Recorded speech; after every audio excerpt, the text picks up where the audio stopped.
नमस्कार, आप देख रहे हैं टीवी 9 भारतवर्ष। मैं हूं प्रीति रघुनंदन। 2024 चुनाव से जुड़ी हुई 24 खबरों से बुलेटिन की शुरुआत करने जा रहे हैं।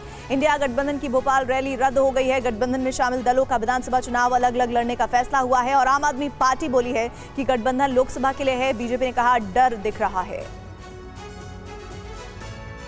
बंगाल में इंडिया गठबंधन में सीट बंटवारे को लेकर पेच फंसा। टीएमसी ने कहा कांग्रेस को 2 सीट देंगे। कांग्रेस नेता बोले 5 से कम पर नहीं बनेगी बात। कल पीएम मोदी दिल्ली के द्वारिका में नए बने कन्वेंशन सेंटर का करेंगे उद्घाटन। विश्वकर्मा योजना करेंगे लॉन्च। 8 श्रेणी के कामगारों को योजना में किया गया है शामिल। 13,000 करोड़ का है बजट। पीएम मोदी 23 सितंबर को एक दिन के दौरे पर वाराणसी जाएंगे। कई परियोजनाओं का उद्घाटन और शिलान्यास करेंगे। सभा को भी करेंगे संबोधित। बिहार में अमित शाह ने सनातन का विरोध करने वालों पर बोला हमला। कहा इंडिया गठबंधन रामचरितमानस का कर रहा अपमान। राजनाथ बोले दुनिया की कोई ताकत सनातन को मिटा नहीं सकती। सनातन विवाद को आरएसएस ने सियासी बयान बताया। कहा 2014 के बाद से बदल रहा है देश। 25 से 30 साल और चाहिए। शंकराचार्य अभिमुक्तेश्वरानंद ने टीवी 9 भारतवर्ष से कहा राजनेता सनातन को बांटकर सियासी फायदा लेने की कोशिश कर रहे हैं। सनातन को लेकर कांग्रेस का बीजेपी पर हमला। कहा मोहन भागवत के बयान पर बीजेपी चुप क्यों। हर धर्म समाज संगठन में समय के साथ कुछ कुरीतियां आती हैं। भागवत ने कहा कि 2000 साल तक एक तबका पाशविक हालात में रहा था।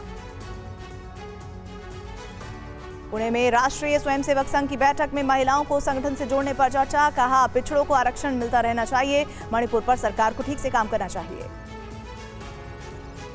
बिहार के मधुबनी में अमित शाह का गठबंधन पर हमला। कहा लालू यादव ने अरबों खरबों का घोटाला किया। नीतीश कुमार बोले उनके साथ आ गए और स्वार्थी गठबंधन ने राज्य की हालत खराब की। कांग्रेस पर मंदिर निर्माण रोकने का आरोप लगाया।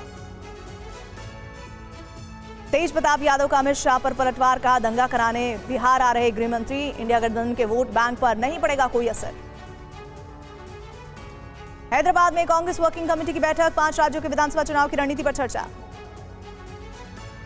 तेलंगाना के सीएम केसीआर ने पीएम मोदी को लिखा पत्र। विशेष सत्र में महिला आरक्षण बिल पारित करने की मांग की। हैदराबाद में कांग्रेस ने कहा राहुल गांधी की भारत जोड़ो यात्रा ने देश की दिशा बदली। नागपुर से नहीं जनता तय करेगी यात्रा की दशा। एमपी चुनाव के लिए कांग्रेस ने लगाई वादों की झड़ी। 500 में गैस सिलेंडर, 100 यूनिट फ्री बिजली। महिलाओं को 1500 हर महीने। किसानों को 5 हॉर्स पावर बिजली मुफ्त देने का ऐलान। कांग्रेस गणेश चतुर्थी के दिन से एमपी में निकालेगी जनाक्रोश यात्रा। 15 दिन में सभी विधानसभाओं से गुजरेगी। भोपाल में लॉन्च किया यात्रा का थीम सॉन्ग। हेमंत बिस्व शर्मा पर कमलनाथ का पलटवार। कहा मैं कितना थका हुआ हूं। एमपी की जनता जानती 18 साल के मुख्यमंत्री का खोटा चेहरा है तो दूसरे चेहरों की आवश्यकता पड़ रही है। हेमंत ने कमलनाथ को थका हुआ बताया था। एमपी के छिंदवाड़ा में स्मृति ईरानी की सभा से पहले बीजेपी कांग्रेस कार्यकर्ताओं के बीच भिड़ंत। पुलिस ने स्थिति संभाली। ओवैसी का जम्मू कश्मीर में आतंकी हमले में शहीद हुए अफसर। महंगाई को लेकर केंद्र पर हमला किया। कहा चुप क्यों है पीएम। हेमंता पर पीएम की इमेज खराब करने का आरोप लगाया। मनरेगा की पासी को लेकर केंद्र सरकार के खिलाफ दिल्ली के रामलीला मैदान में धरना प्रदर्शन करेगी टीएमसी। डेरेक ओब्रायन ने डीसीपी को लिखी चिट्ठी। यूपी की नौकरशाही को लेकर अखिलेश का योगी सरकार पर हमला। ट्वीट करके कहा यूपी में कमजोर लोगों को किया जा रहा है उन पर लगातार अत्याचार।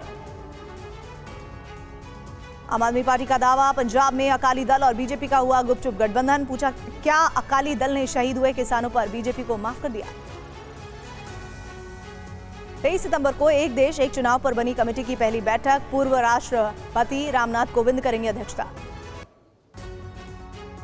जम्मू कश्मीर कांग्रेस राज्य में चुनावी तैयारियों में जुटी। केंद्र सरकार के खिलाफ आतंक, सेब उत्पादकों की समस्या और भ्रष्टाचार को लेकर आंदोलन करेगी।